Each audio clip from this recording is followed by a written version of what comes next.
You should really enjoy the crowds and feed off the crowds. They're going to give you so much motivation to keep pushing. They're going to really give you...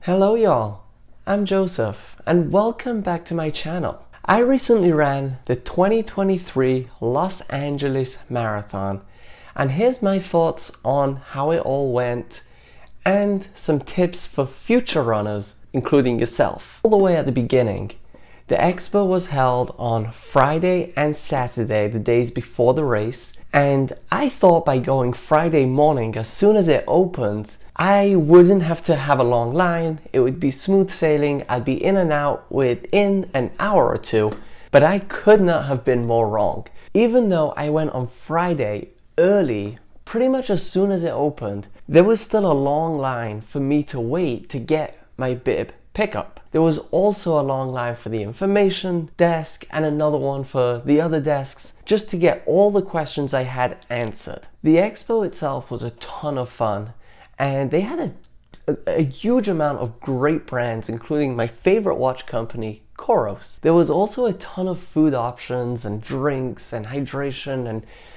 bars and fruit, and you name it, they had it. The expo was just a ton of fun. At the expo, I tried to plead my case for a corral placement, even though this was my first marathon, and they actually allowed me to go into the B corral based on a half marathon result that I had 18 months before the race. So if you're considering trying, it's worth a shot. On Sunday morning of the race, I did not take the shuttle because at the expo, I met someone who I started talking to, and he was getting a ride. His father was giving him a ride, and he offered to give me a ride to the start line also, which I definitely appreciated. I was going to take the shuttle had I not met him, but honestly, talking to him, he said he took the shuttle a few years back, the first year that they had the shuttle, and he said it was a complete disaster and everyone had to get off on the highway and walk a couple of miles to the start line. I assume that since then, being that that was the first year, they've improved it by now, but I'm still grateful that I didn't have to take the shuttle and I was able to get a ride straight to the start line. Now, something to note if you are getting dropped off by a family or a friend is that the walk from the drop-off point to the bag check is really long.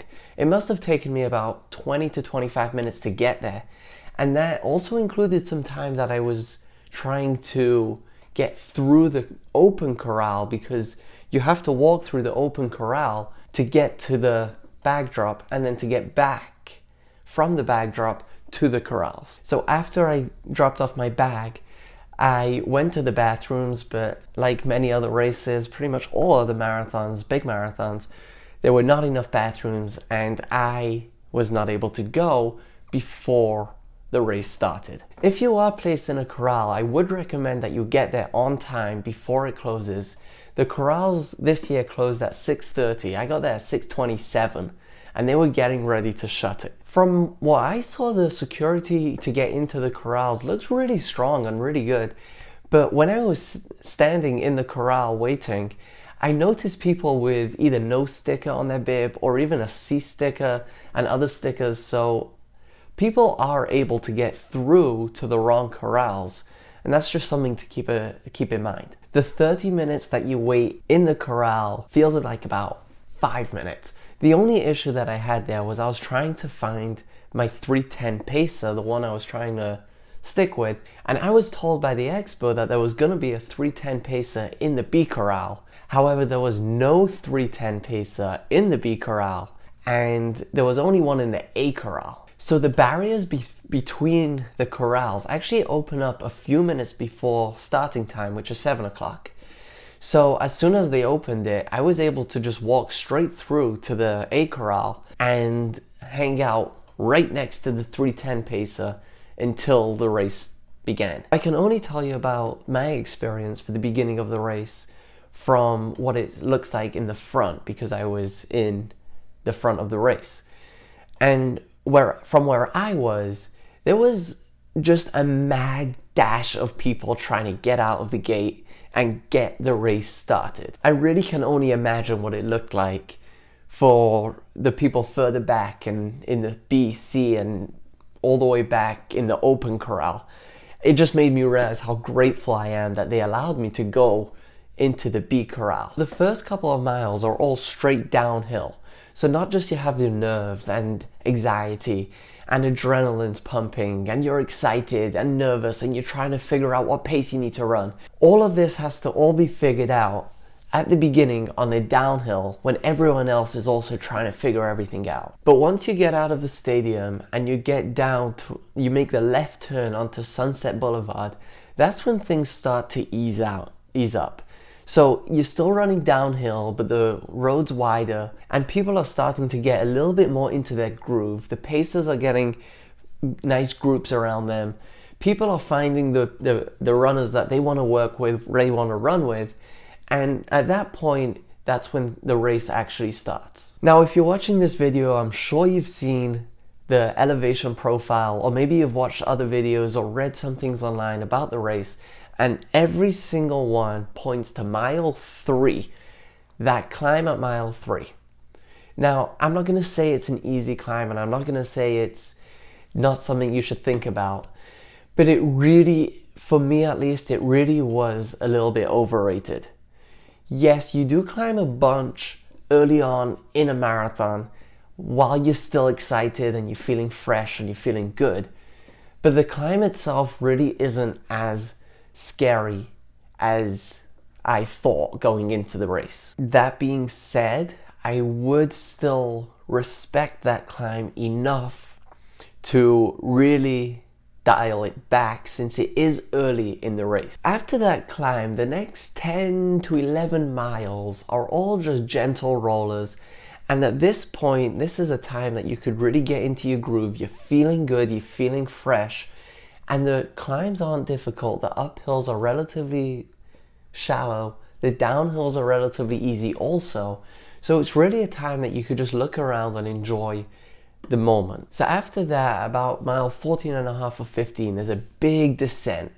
And this descent is actually something that you really need to respect because it hurt me a lot more than the climb did at mile 3. Just to put it in context, I am a terrible descender. And every time I run down hills, I feel like I'm very out of control.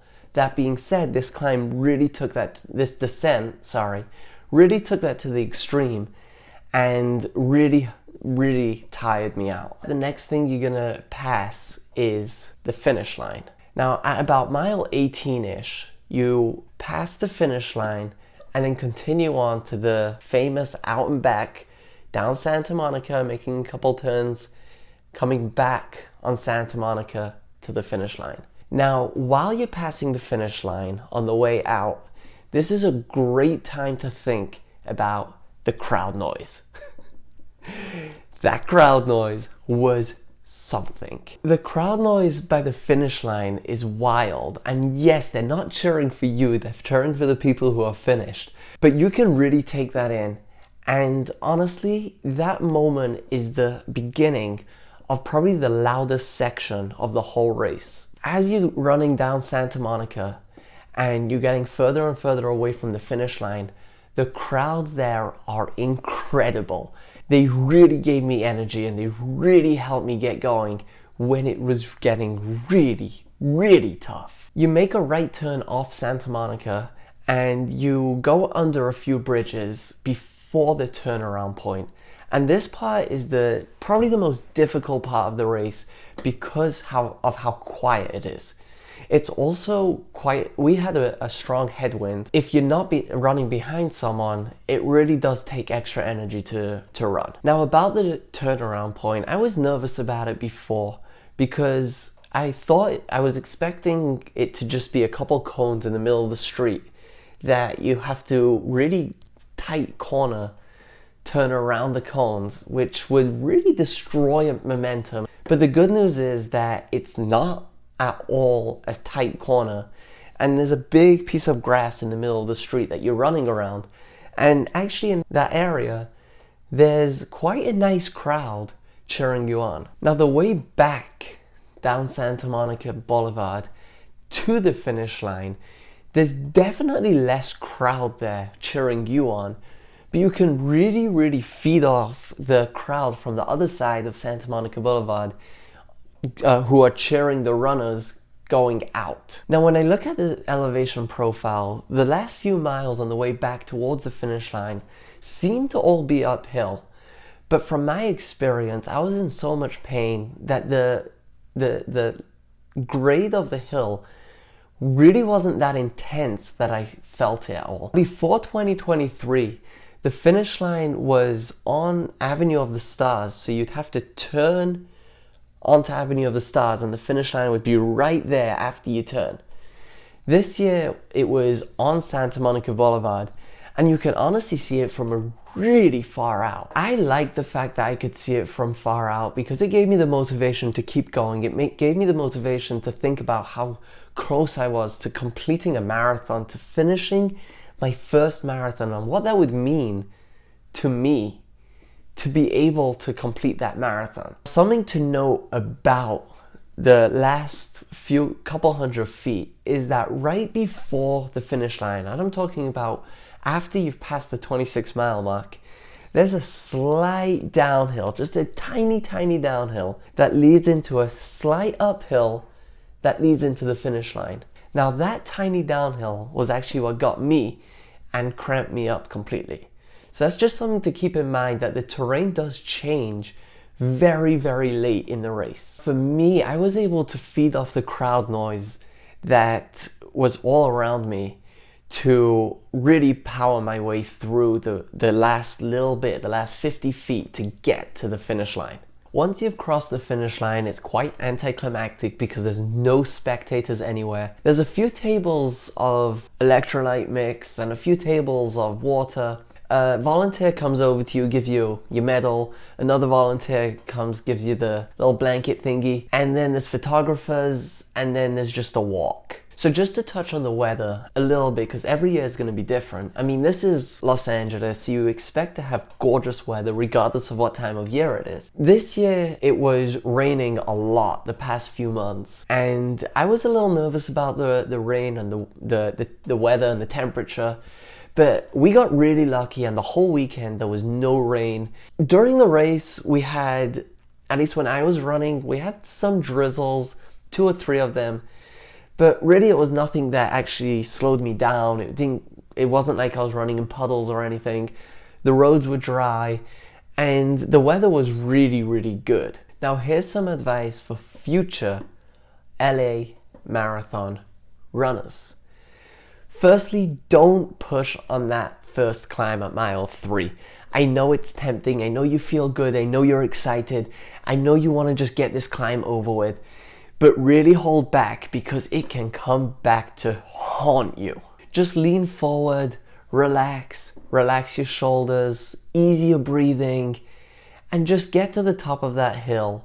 Try not to lose too much time, but honestly, most of the runners there are really holding back, so you shouldn't be losing too much from the people you want to be running with. Now, I expected that the race was in Los Angeles, would either be seeing mountains on one side or we'd see the ocean on the other side, but don't expect any of those. There was one point for maybe about 10 seconds, I would say, that on the left, down the hill, you can kind of see some views, but it's really more of a historic run. And if the history of LA and the communities of Los Angeles really interest you, then this would be a race that you would really enjoy. But if you're looking for mountains and beaches and that kind of view, this is not what you're going to be getting here. Now, the next thing is that you should really enjoy the crowds and feed off the crowds. They're going to give you so much motivation to keep pushing. They're going to really give you the fuel and the energy you need to be able to just drag your body through those streets to the finish line. They loved when I interacted with them and I smiled to them and I pointed to the signs that I found funny and enjoyable, and that really gave me the energy back to keep going and to keep pushing. Just as a side note, some of those signs are really funny, so you don't want to miss them. Read every single one of them. when you pass the finish line at mile 18, really enjoy that finish line and soak it in. That will help you when you're getting to mile 22, 23, 24, and it's really getting difficult. Just remember what the excitement and enjoyment that was going on at that finish line. And that can really help you, motivate you to be able to continue pushing to get back to that finish line where you weren't even the center of attention and you enjoyed so much. Now, if you're running at around that 3-hour mark, give or take maybe 20 minutes or so, then when you're running out past, away from the finish line, you're gonna see the pro runners running towards the finish line, almost done their race.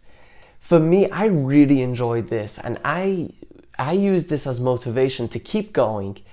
So that was something that I would recommend to other people, is to look at the people ahead of you who are almost done the race and think about how just a few minutes ago they were in the same position that I'm in now, and yet they are all the way down there and they were able to push through. So why can't I push through also and get to the finish line? And on the way back, when you're going towards the finish line and you see on the other side of Santa Monica the runners running away from the finish line, I really use that as motivation to think about how much pain I was in when I was in their shoes, and look how far I've gotten already. When you think about it like that, and you think about how much you're able to accomplish and how much you have accomplished already, it makes it so much easier to just keep pushing one more step at a time to get to the finish line. When I reached the finish line, I thought I could just tough through it and drag myself over to the bag check, pick up my bag, go see my wife and kids, and then go to the after party. But I was so wrong, and I should have taken the help that the medics offered me earlier. Now, in the end, I did have to take help from them because I just could not walk. But when I crossed the finish line, I fell. I was laying on my stomach, on my face, and the medics came over to me and asked me if I need help. I said no, and I should have said yes. So my recommendation for future runners is, even if you're not sure if you need help, get the help you need. You'll feel better after, you'll feel better quicker, and it's just not worth risking anything more serious happening. Now, in terms of training, the number one thing I'd recommend is to train running downhill late in your runs. The main climb is early on, but the main descent is after the halfway point of the race. So you want to make sure your body's primed for it. You want to make sure that your body is ready to be able to tackle a descent, a big descent, once it's already starting to feel the fatigue, but learn how to descend through the fatigue without losing too much more.